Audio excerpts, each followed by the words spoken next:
You're making us look bad, Bennett. The other crews are already 2 days ahead on their drilling schedule. I didn't look up from my clipboard, just kept my focus on checking the pressure gauges on the main drill shaft, meticulously making notes in columns that had to match up perfectly, or we'd have problems. Big ones. My name's Cal Bennett, 48 years old, with 22 of those years spent wrestling with the unforgiving environment of offshore rigs in the Gulf of Mexico. I was the senior safety inspector for Ravencrest Platform 6, a steel island perched 50 miles off the coast of Galveston. The kind of place where mistakes don't just cost money, they cost lives. Chase Darnell stood there, arms crossed, radiating impatience in his spotless coveralls, waiting for me to acknowledge him. He'd been our rig supervisor for exactly 3 weeks. Young guy, maybe 35, sent out from the Houston office armed with buzzwords like production efficiency and operational streamlining. I'd seen his type before, more focused on spreadsheets than safety. These secondary valve assemblies are showing irregular pressure patterns, I said, my voice even, still not looking up from the gauges. We need to run a full diagnostic before the night crew takes over. Jesus Christ, Bennett, Chase muttered, his voice tight with frustration. That'll take 4 hours. We're already critically behind schedule. If you've ever been pressured to cut corners when safety is on the line, then Cal Bennett's story is one you'll want to hear. Make sure you're subscribed to Life Stories Home so you don't miss how this dangerous situation unfolds. Yep, I said, finally looking up at Chase Darnell. He stepped closer, lowering his voice, a pointless gesture given the thundering roar of the machinery around us that could easily drown out a shotgun blast. Look, Bennett, he said, trying a more conciliatory tone. I get that you're the old hand out here, the seasoned veteran, but corporate is breathing down my neck about output. We need to be pumping, not constantly checking and rechecking equipment that was supposedly serviced just last month. I met his gaze. His clean-shaven face was already starting to develop that weathered, salt-etched look you get out here, but his eyes still had that mainland gleam, the look of someone who saw this rig as numbers on a balance sheet, not as the precarious metal island where 16 men slept, ate, and trusted their lives to the integrity of the machinery and the protocols. The primary couplings on the drawworks are showing wear patterns they shouldn't have after just 4 weeks of operation, I stated, my voice firm. Either the replacement parts aren't up to spec, or someone's been pushing the system past its designated tolerances when I'm off shift. Or maybe, Chase countered, a condescending edge to his voice, the equipment's perfectly fine, and you're just being overly cautious, Bennett. I've been going through your logs. You file more safety reports, flag more potential issues, than the other 3 Ravencrest platforms combined. I tucked my clipboard under my arm, letting his insinuation hang in the air. That's so? Yeah, that's so, he shot back. And I've got to wonder if that's because this rig genuinely has more problems, or if you're just creating paperwork to justify your position, to make yourself seem indispensable. I just nodded slowly, as if I were carefully considering his words, but something in my gut tightened. I'd been feeling it for weeks now, even before Chase arrived. That slow, insidious building pressure, the kind that tells you something's fundamentally wrong long before the gauges even flicker. I'll have the full report on these valve assemblies on your desk by the end of my shift, I said, turning back to the machinery. Make it quick, Bennett, he called after me. We've got drilling targets to hit. I watched him walk away, his confident stride a stark contrast to the growing pit in my stomach. I came up through the ranks the hard way. Started as a roughneck on these Gulf rigs when I was 26, fresh off a 5-year stint in the Navy that taught me exactly how machines worked, and more importantly, how catastrophically they could fail. Back then, the Gulf was like the Wild West of the oil industry. Companies were notorious for cutting corners, pushing limits, and too often, men were losing fingers, limbs, or worse. My 3rd year out here, I watched a pressure valve blow on an adjacent platform. The explosion was immense. It killed 3 men instantly. One of them, a young guy named Billy, had shown me pictures of his newborn daughter just the night before, his face beaming with pride. After that day, I got religious about safety protocols. I studied every manual, every schematic, took night classes in mechanical engineering whenever I was on shore. I worked my way up, equipment specialist, then safety officer. I earned a reputation, all right, as the guy who wouldn't sign off on drilling, not for anyone, until every single piece of equipment, every valve, every weld, checked out 100%. Some crews, the younger, gung-ho ones, hated me for it at first, until they saw enough near misses, heard enough horror stories to realize I wasn't just protecting the company's expensive equipment, I was protecting their lives. My ex-wife, Vanessa, she never really understood why I repeatedly turned down promotions to comfortable management positions on shore. You could wear a tie, Cal, have weekends off, a normal life, she'd say. But she didn't get it. I couldn't inspect a drill bit from a desk in Houston. I needed to be on the platforms, eyes on the machinery, hands on the steel. When she left 8 years ago, she said it was because of the long 14-day rotations away from home, the loneliness. But I knew deep down it was really because, even when I was home, my mind was often still offshore, replaying procedures, thinking about maintenance schedules, worrying about the safety of my crew. Some men are built for quiet family life. I guess I was built for keeping other men alive in one of the most dangerous workplaces on Earth. 2 months before Chase Darnell showed up with his MBA and his buzzwords, I started noticing subtle, disturbing changes. New equipment arriving on the platform with freshly printed inspection certificates, but no actual physical inspection marks on the gear itself. Maintenance logs with signatures neatly penned in, but no detailed notes, no readings, no specifics of the work done.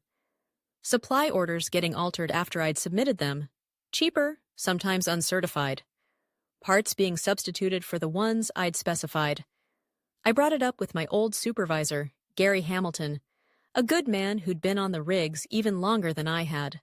"Budget cuts, Cal," he'd explained, his face grim. "Corporate in Houston is squeezing every platform, every department, ever since that big oil price drop last year." "These aren't the places to cut corners, Gary," I'd argued.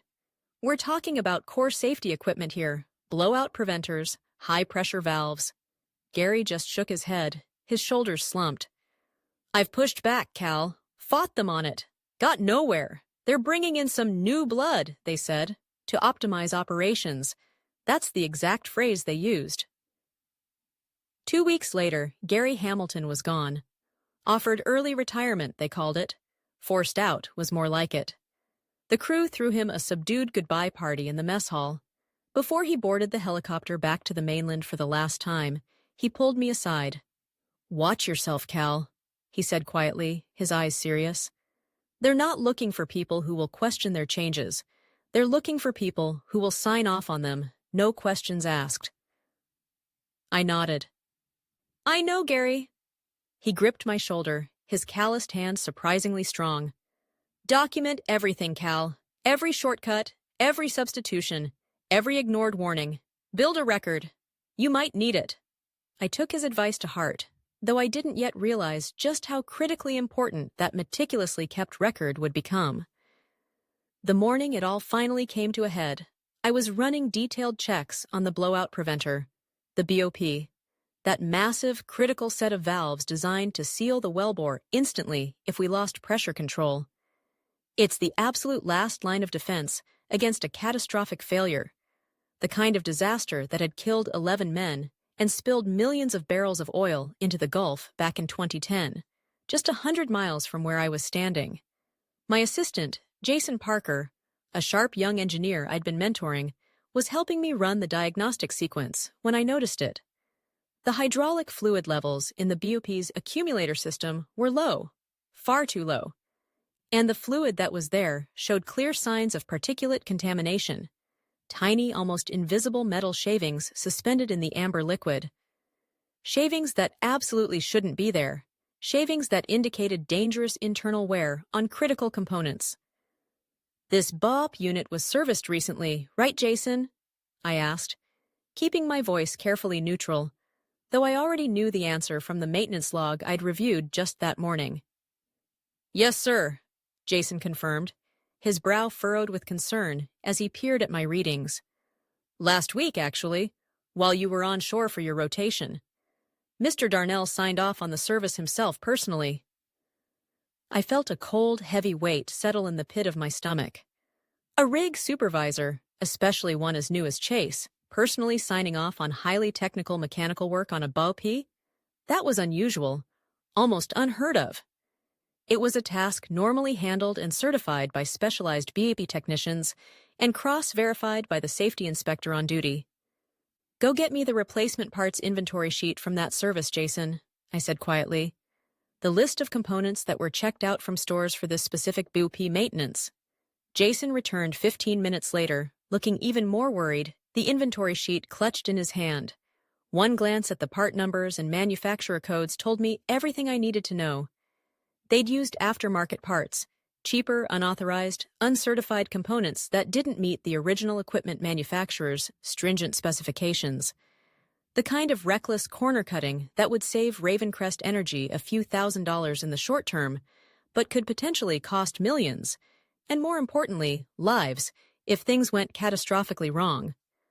I took out my phone, the one specially rated for hazardous environments, and took several clear photographs of the contaminated fluid sample, the low levels on the gauges, and the non-spec part numbers on the inventory sheet. I carefully added them to the extensive digital file of violations and concerns I'd been meticulously building for months, just as Gary Hamilton had advised.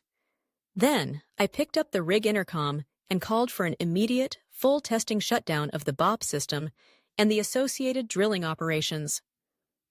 Within the hour, Chase Darnell stormed into the BOP testing area, his face flushed with anger. "What in the hell is this, Bennett?" he demanded, his voice barely controlled. "We're in the middle of a critical drilling sequence. You can't just shut us down." "The blowout preventer isn't functioning properly, Chase," I said evenly, meeting his furious gaze. "It's compromised. We need to replace several critical components and run a full recertification before any drilling operations can resume." "Compromised?" He spat the word out. "It was just serviced last week. I signed off on it myself." "Yeah." I nodded slowly. "That's part of the problem, Chase." His face went from red to a dangerous shade of purple. "Meaning what, Bennett?" "Meaning," I said, my voice steady despite the adrenaline pumping through my veins. "Whoever performed that service used non-spec, substandard parts, and meaning whoever signed off on that service either didn't know what the hell they were looking at, or they simply didn't care about the risk they were putting this entire platform and its crew in." The drilling crew around us, who had been working nearby, had gone completely silent, all eyes fixed on the confrontation unfolding before them. "You're done, Bennett," Chase said, his voice dropping to a low, dangerous level that was somehow more menacing than his earlier shouting. "Pack your gear. You're on the afternoon helicopter back to Galveston." I didn't argue, didn't raise my voice. I simply handed the testing equipment I was holding to a stunned Jason Parker. "Full workup on this BOP, Jason," I instructed him clearly. "Document everything you find, every discrepancy, every reading, everything." Chase followed me as I turned and walked towards the accommodation block, his angry footsteps echoing on the steel deck behind me. "You think you're indispensable, Bennett, just because you've been out here forever?" he seethed. "But you're not. You're just expensive, and you're slow. We have schedules to meet, production quotas to hit. Your constant, over-the-top safety paranoia is costing this company serious money." I stopped at the hatchway to my quarters and turned to face him one last time. "You know what really costs a company money, Chase?" I asked, my voice quiet but firm. "Funerals, lawsuits, environmental cleanup that goes on for decades. Those are the things that cost money." He jabbed a finger hard into my chest. "You're fired, Bennett, for insubordination and deliberately disrupting critical operations, and don't expect any severance pay." I just nodded once, then turned and continued to my small cabin to pack my duffel bag. As I stuffed my worn clothes and few personal belongings into the bag, I felt strangely calm. This confrontation, this inevitable breaking point, had been coming since the day Chase Darnell first set foot on this platform. I'd seen the pattern building, understood exactly what was happening. Corporate was pushing for faster drilling, more production, higher profits, damn the risks.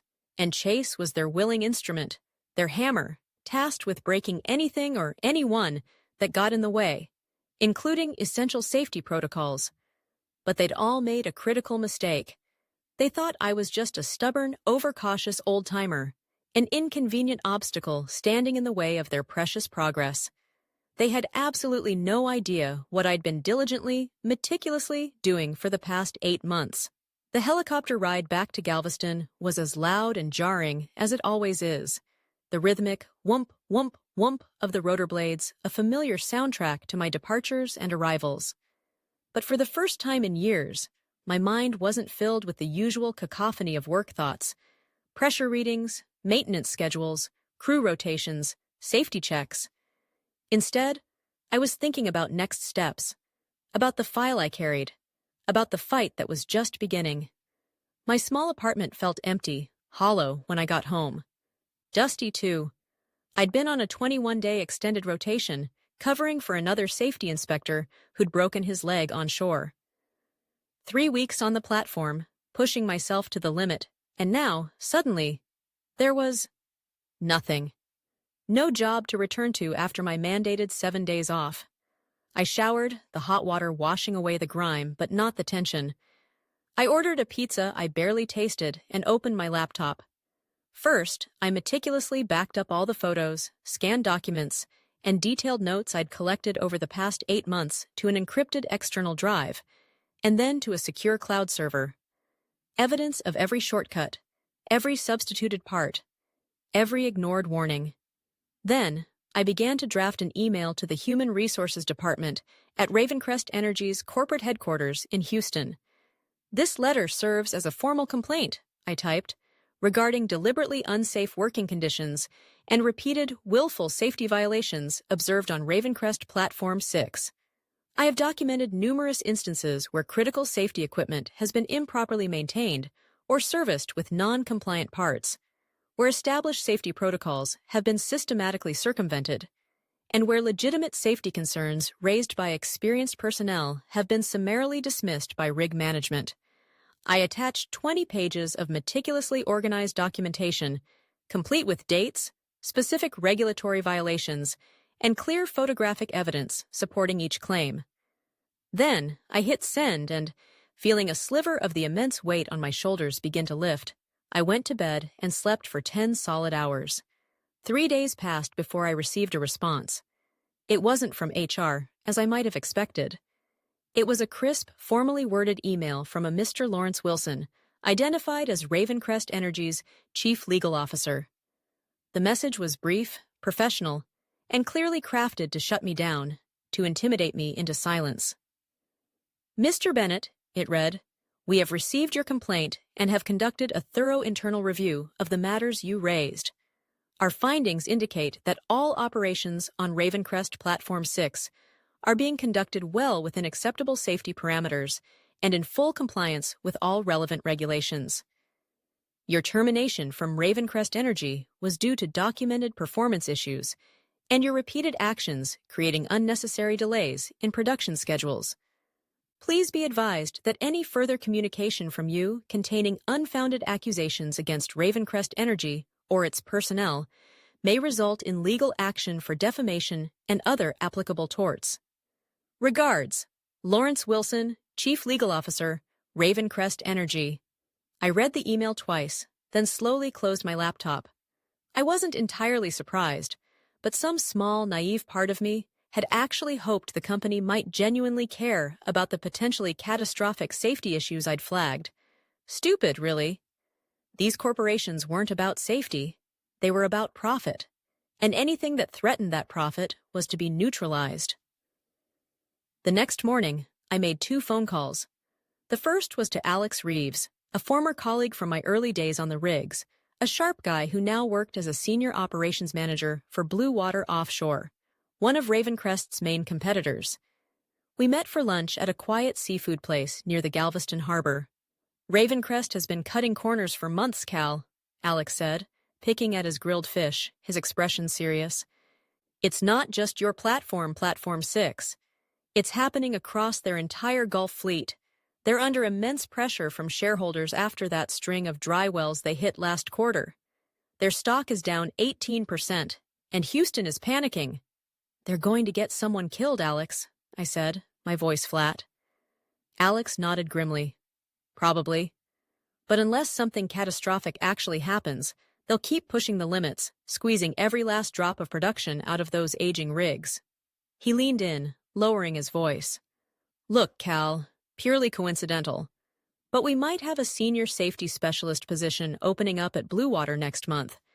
Not quite the same level of authority as what you were doing at Ravencrest, but it's a solid gig, and we actually listen to our safety guys. Thanks, Alex. I appreciate that, I said. But I think I need to see this through with Ravencrest first. There are men still out there on that platform. My second call was to the regional office of the Bureau of Safety and Environmental Enforcement, the BSEE, the federal agency responsible for regulating offshore drilling. I'd been quietly sending them copies of my routine safety reports and violation notices all along, as was standard procedure for serious concerns. But now I needed to make sure they understood the escalating severity, the deliberate nature of what was happening on Platform 6. The woman who answered the phone listened politely to my introduction, then transferred me to her supervisor. He listened for about 30 seconds, his impatience evident even over the phone line, before cutting me off. Mr. Bennett, I appreciate your concern, he said, his tone dismissive.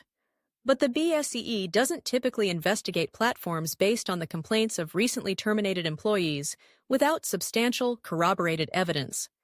We find these often stem from personal grievances rather than genuine safety issues. I have the evidence, I insisted. 8 months of detailed documentation, photographs, parts lists, everything. We receive hundreds of such complaints every year, Mr. Bennett, he said, his voice taking on a weary, bureaucratic tone. Most turn out to be disgruntled workers or internal company disputes. We have regularly scheduled inspections for all platforms. If there are significant issues on Ravencrest Platform 6, our inspectors will identify them during their next site visit. By then, it could be too late, I said, a cold dread washing over me. I understand your frustration, Mr. Bennett, but we have procedures to follow. Good day. The line went dead. I sat there for a long moment, holding the silent phone, feeling the crushing weight of what I was up against. A multi-billion-dollar corporation with a vested interest in silencing me. Government agencies with limited resources, mountains of bureaucracy, and an apparent reluctance to act decisively until disaster struck. And me, just one man, armed with a file full of violations that, it seemed, nobody wanted to see, until they were forced to. 2 weeks after my firing, 2 weeks spent navigating a frustrating maze of corporate denial and bureaucratic indifference, Jason Parker called. It was his first scheduled time off the rig since I'd left, and his voice was low, almost a whisper, even though he was surely calling from the safety of land. Cal, he said, the tension in his tone unmistakable. Things are bad out here, really bad, worse than when you left. We met at a small, out-of-the-way diner far from the usual industry hangouts, a place where we were unlikely to be seen by anyone from Ravencrest. Jason looked exhausted, with dark circles etched under his eyes, his usual energetic demeanor replaced by a weary anxiety. He glanced around nervously before sliding a small, unmarked USB drive across the worn Formica tabletop towards me. They've ramped up drilling production by nearly 30% since you were forced out, Cal, he said, his voice barely audible above the diner's low hum. They're working the main drill motors at maximum capacity, 24/7. The constant, excessive vibration is causing microfractures in some of the secondary containment systems. I've seen them, documented them. I pocketed the USB drive, my gut tightening. Does Chase know about this? Jason nodded grimly. He knows. He says it's within acceptable operational parameters, whatever the hell that means. But Cal, he leaned forward, his eyes darting around the diner again. Last week, We had a massive pressure spike in the wellbore that nearly triggered an emergency shutdown of the entire platform. Instead of investigating the cause, figuring out why it happened, Chase just had the technicians reduce the alarm sensitivity on the pressure monitoring system so it wouldn't trip so easily next time. My jaw tightened. This was beyond negligence. This was actively, willfully creating a catastrophic risk. Is anyone else speaking up, Jason? Any of the other senior guys? Nobody who wants to keep their job, Jason said, staring down into his lukewarm coffee. Everyone's scared, Cal. Scared of being fired. Scared of being blacklisted in the Gulf. You know how it is. He hesitated for a moment, then continued, his voice even lower. There's something else. Something big. I was in Chase's office a few days ago, dropping off some routine reports, and his computer was open, unattended. There was an email on his screen from someone high up at Ravencrest Corporate in Houston. It had detailed instructions, Cal, a list of specific maintenance procedures to skip on the BOP and other critical systems, a schedule of which safety inspections to fast-track or effectively ignore. This isn't just Chase making bad calls anymore, Cal. This is coming directly from headquarters. That night, back in the quiet solitude of my apartment, I reviewed the files Jason had given me. There were equipment logs showing impossible production rates, pressure readings spiking into dangerous red zones, inspection reports with what were clearly forged signatures or boilerplate entries. But the most damning piece of evidence, the one that made my blood run cold, was a short video clip Jason had secretly recorded on his phone. It showed Chase Darnell, his face clearly visible, explicitly instructing the night crew to bypass a critical safety valve on the main manifold during a high-pressure drilling operation, a direct, unambiguous, and criminal violation of federal safety regulations that could result in catastrophic failure and almost certain loss of life. I couldn't go back to the BSEE with just my word against Ravencrest, not after their initial dismissal. But with this new evidence, especially the video, I had something concrete, something undeniable, something they absolutely could not ignore. The next morning, I drove the long stretch to New Orleans, to the regional headquarters of the Bureau of Safety and Environmental Enforcement.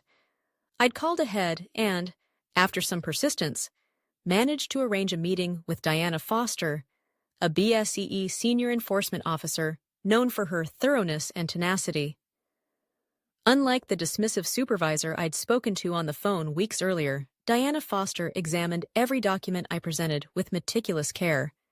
She watched Jason's damning video twice, her expression growing increasingly grim. She took extensive notes, asking sharp, insightful questions that showed a deep understanding of offshore operations and regulatory frameworks. "This is extremely concerning, Mr. Bennett," she said finally, her gaze steady and serious. "Especially given Ravencrest Energy's existing safety history." "Their safety history?" I asked, surprised. She eyed me carefully for a moment, then turned her computer screen so I could see it. It displayed an internal BSEE database showing Ravencrest Energy's compliance record. My eyes widened as I scanned the long list. There were dozens of documented violations over the past 3 years, most resulting in minimal fines paid quietly, none apparently made public. "They've been on our internal watch list for some time, Mr. Bennett," Diana Foster explained, her voice devoid of emotion. "But they're clever. They spread the violations across different platforms, different divisions within the company.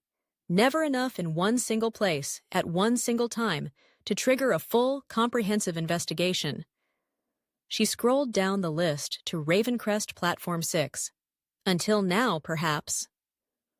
I stared at the screen, a cold, hard anger building inside me. This wasn't just about a company cutting a few corners to save a little money. This was systematic, calculated, a cynical game of risk management where human lives were just another variable on a spreadsheet. They knew exactly how far they could push the boundaries, how many minor violations they could accumulate before facing any serious regulatory consequences. And they'd been dancing on that razor's edge for years. "They fired me for doing my job," I said quietly, my voice hoarse with a frustration that went bone deep. "For trying to keep people safe. Diana Foster closed the database and folded her hands on the desk. "Mr. Bennett, I want to be very clear about something," she said, her eyes meeting mine. "If we pursue this investigation based on your evidence, Ravencrest Energy will fight back, and they will fight back hard. They have teams of high-powered lawyers and virtually limitless financial resources. They will try to discredit you. They will paint you as a disgruntled, incompetent employee. They might even suggest you tampered with evidence or had a personal vendetta." I met her gaze without flinching. "I've got nothing to hide, Ms. Foster. 22 years in this industry, and a clean record to show for it." She nodded slowly. "Good. Because I'm going to need you to go on record. Formal statements, sworn affidavits, possibly even testimony if this goes to a formal hearing." "Whatever it takes," I said, my resolve hardening. "There's a process to this, Mr. Bennett," she warned. "We can't just shut them down tomorrow, as much as this evidence might warrant it." "I understand," I said. "But those men out on that platform, Ms. Foster, they're running out of time." For the next 3 weeks, I worked closely, almost daily, with Diana Foster and her dedicated team at the BSEE. I walked them through every piece of evidence Jason and I had gathered, explaining the complex technical details of each safety violation, helping them understand the cumulative, catastrophic risk that was building on Ravencrest Platform 6. Meanwhile, I stayed in touch with Jason, who kept sending coded, discreet updates from the rig. Things were getting progressively worse. They'd had 2 more near misses with the high-pressure systems, and Chase Darnell, under increasing pressure from Houston, was pushing the drilling crews to go even faster, taking dangerous shortcuts that left even the most seasoned hands visibly nervous. "Half the guys want to request transfers off this rig, Cal," Jason told me during one of our brief, cautious calls. "But they're terrified of being blacklisted by Ravencrest, of never working in the Gulf again." "Tell them to document everything the CDC, Jason," I urged him. "Every procedure skipped, every alarm overridden, every near miss. And tell them to be ready." Diana had explained the BSEE's process to me. First, they'd conduct an unannounced routine inspection, deliberately limited in its initial scope, focused on standard compliance checks. Based on what they found during that initial visit, they could then justifiably expand the investigation into a full, comprehensive review of all platform operations and safety systems. "We need to make sure our case is absolutely bulletproof, Cal," she had emphasized. "These big energy companies have fought us in court before, and they've won when we've overstepped our authority or made procedural errors." I understood the frustrating bureaucratic dance, the need for meticulous adherence to due process. But it was hard, incredibly hard, to be patient knowing what was happening out there on that platform, knowing the risks those men were facing every single shift. Then Diana Foster called with news. "We've scheduled the initial inspection for Platform 6 for next Tuesday," she said, her voice businesslike. "But there's a complication. Someone from Ravencrest's legal team in Houston reached out to our director this morning. They know something's coming. They're anticipating an inspection. They'll try to hide the evidence, destroy logs, patch things up temporarily," I said immediately, a surge of frustration rising. "Probably," she agreed calmly. "Which is why we need to adjust our approach slightly. I'm sending in Anthony Mills as the lead inspector. He's one of our top regulatory specialists, but he's also a certified mechanical engineer with over 30 years of offshore experience. He can spot underlying problems even if they've been superficially patched up or deliberately concealed." The day before the scheduled inspection, I couldn't sleep. I paced my small Galveston apartment, checking my phone constantly for any updates from Jason. Around midnight, he texted, his message brief and to the point. "Chase has everyone working overtime, frantic cleanup. Not fixing anything real, just hiding problems, repainting rusted areas. Looks like they're expecting company." I immediately forwarded the message to Diana, who responded within minutes. "Expected, Cal. Our team is prepared. Anthony knows what to look for." The BSEE inspection team flew out to Ravencrest Platform 6 early Tuesday morning. By procedure, I wasn't allowed to join them or have any direct contact with the inspectors during their site visit, So, I waited in Diana Foster's New Orleans office, reviewing documentation, preparing for whatever they might find. The hours stretching out interminably. The inspection team was supposed to return by 3 p.m., but at 4:30, there was still no word. My phone buzzed. A text from an unknown number. BSEE failed critical function test. Inspector Mills extending review. Chase going ballistic. It had to be from Jason, or someone else on the crew who knew I was waiting. I showed the text to Diana, who nodded grimly. That's Anthony's primary focus area, blowout preventers. If he's extending the review on the BOP, he's found something significant, something they couldn't hide. At 6:12 p.m., Diana's office phone finally rang. She listened intently for several minutes, asking occasional sharp questions, her expression unreadable, while I tried to interpret the nuances of the one-sided conversation. When she finally hung up, she looked at me with a look of grim satisfaction. They found enough for an immediate Level 3 review, Cal.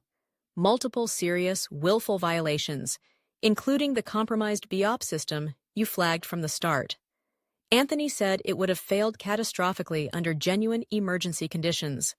There's no doubt about it. What happens now? I asked, my voice hoarse.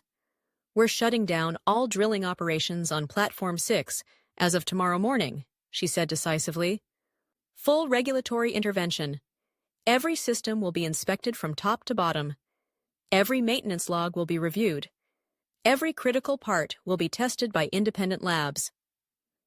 I let out a long, shuddering breath I hadn't even realized I'd been holding. And Chase Darnell? Anthony said Darnell was belligerent and obstructive throughout the inspection. He tried to prevent them from testing certain systems, repeatedly claimed they were recently certified despite clear evidence to the contrary. That behavior alone triggers additional scrutiny into his actions and potential criminal charges. She gathered her papers. This is just the beginning, Cal. Once we really start digging into Ravencrest's operations on that platform, and likely others, I expect we'll find much more. I nodded, feeling a complex wave of emotions, vindication, relief, but also a strange emptiness. The fight wasn't over. It was just moving into a new, more public phase. But for the first time in months, I felt like I'd done what I was supposed to do, what I was trained to do. I'd protected the men on that rig, even when nobody else in a position of power seemed willing to. The full BSEE regulatory intervention on Ravencrest Platform 6 lasted 4 grueling weeks. Every day brought new damning revelations. Falsified maintenance records stretching back months if not years. Widespread use of substandard, uncertified replacement parts in critical safety systems.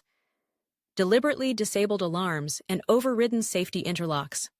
Unauthorized, undocumented modifications to high-pressure drilling equipment. The BSEE inspectors ultimately found over 78 serious, distinct violations, more than they had ever documented on a single offshore platform in the Gulf of Mexico. I was called in repeatedly to provide context, technical expertise, and to verify timelines. Each time I walked into the BSEE offices in New Orleans, I passed by grim-faced lawyers from Ravencrest Energy, their expressions growing more strained with each passing day. Twice, I saw Chase Darnell in the waiting area, looking pale and drawn. He wouldn't meet my eyes. Diana Foster kept me updated on the findings and the escalating consequences for Ravencrest. We've issued daily fines of $1.2 million for continued non-compliance with the shutdown order and for ongoing safety deficiencies, she told me one afternoon. And, based on the systemic nature of what we found on Platform 6, we've expanded the investigation to 3 other Ravencrest platforms in the Gulf. The story hit the industry press first, then quickly spread to national news outlets. Major safety violations shut down Gulf oil platform. Ravencrest Energy under federal investigation. Ravencrest's stock plunged as investors panicked about potential liabilities, widespread regulatory actions, and the tarnish on their corporate reputation. Then came the day of the formal hearing before a special panel convened by the Department of the Interior. The panel was tasked with reviewing the BSEE's findings and determining final penalties.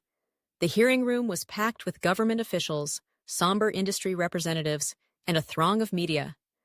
I sat quietly in the back, a witness, not a participant, watching as Diana Foster and her team meticulously presented their evidence. Projection screens showed the deteriorated equipment, the dangerously bypassed safety systems, the irrefutably falsified documentation. Then, they played Jason Parker's video, Chase Darnell's voice, clear and unmistakable, explicitly instructing his crew to ignore critical safety protocols. The chairman of the panel, a stern-faced former admiral, asked, "Ms. Foster, where did this video evidence originate?" Diana Foster looked back towards me for a brief moment, a silent acknowledgement, then turned back to the panel. "It came from a crew member on Platform 6, Mr. Chairman, one of several who were deeply concerned about ongoing safety violations and who bravely provided evidence to support this investigation." Chase Darnell, sitting pale-faced with the Ravencrest legal team, turned his head and finally saw me. The blood drained from his face as understanding, and perhaps the full weight of his actions, finally dawned. He whispered urgently to the lawyer beside him, who just shook his head slowly. Too late. Much, much too late. The panel's decision was swift and unanimous. Maximum financial penalties on all 78 violations, a mandatory BSEE supervised reconstruction of all safety systems on Platform 6 before any consideration of reopening, and, most significantly, a criminal referral to the Department of Justice for the most egregious breaches of federal safety regulations, specifically naming Chase Darnell and potentially other senior Ravencrest managers. Ravencrest Platform 6 would remain shut down indefinitely. 3 months after that hearing, I stood on the deck of the Blue Water Horizon platform, watching a helicopter approach through the humid morning haze. The rotors kicked up a fine spray from the Gulf waters as it descended onto the helipad, and a group of men in bright new safety vests ducked out beneath the still spinning blades. They were new trainees for our enhanced safety program, my program. After the Ravencrest incident made national headlines, job offers had come in from across the industry, but Alex Reeves at Blue Water Offshore had made the most compelling proposal. "Build a new safety compliance division for us from the ground up, Cal," he'd said. "You'll be director, total authority over inspection protocols, maintenance standards, and training. You set the standard." The entire industry had been spooked by the Ravencrest debacle, Alex had explained. Nobody wanted to be the next cautionary tale. "We're turning safety from a cost center into a selling point, Cal, with our clients, with regulators, and most importantly, with our crews." I'd taken the job on one non-negotiable condition. I could bring in my own core team. Jason Parker was my first hire as deputy director, followed by 4 other experienced crew members from Platform 6, who'd been quietly, courageously supporting my documentation efforts all along. The trainees gathered in the orientation room, and I stepped to the front. No PowerPoint, no fancy presentation, just 22 years of hard-earned knowledge and an unwavering conviction. "My name's Cal Bennett," I began. "For over 2 decades, I've worked these platforms. I've seen good operations, and I've seen catastrophically bad ones. The difference, I've learned, isn't usually the equipment or the technology. It's people. People willing to speak up when something's not right. People willing to put safety above schedule." I saw recognition dawn on a few faces in the room. They'd all heard about Ravencrest, about the so-called whistleblower who'd brought down a dangerously negligent operation. "Chase Darnell," I continued, my voice steady, "the rig supervisor on Platform 6, got 8 months in a minimum security federal prison for willfully violating safety laws. Ravencrest Energy paid over $200 million in fines and remediation costs, and Platform 6 still hasn't reopened. All because they, and he, thought safety protocols were just inconvenient red tape." I looked at each of them in turn, meeting their eyes. Out here, gentlemen, there are no small mistakes. There are only mistakes that get people killed, or mistakes that get people home. You are the last line of defense. For yourselves, for your crewmates, for the Gulf of Mexico. Never, ever forget that. As I spoke those words, I felt a weight lift from my shoulders, a weight I hadn't even fully realized I'd been carrying. Not the burden of responsibility. I'd carry that willingly for the rest of my career.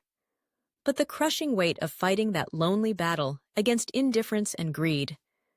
Now, I had a crew again, a mission I believed in, and the authority to make it matter. Thank you for joining us for Cal's story of courage and integrity in the face of corporate negligence. If his fight for safety resonated with you, please share your thoughts in the comments below. We value your input, and please remember to subscribe to Life Stories and click the notification bell so you won't miss our next compelling real-life narrative. Your support is what allows us to share these important stories.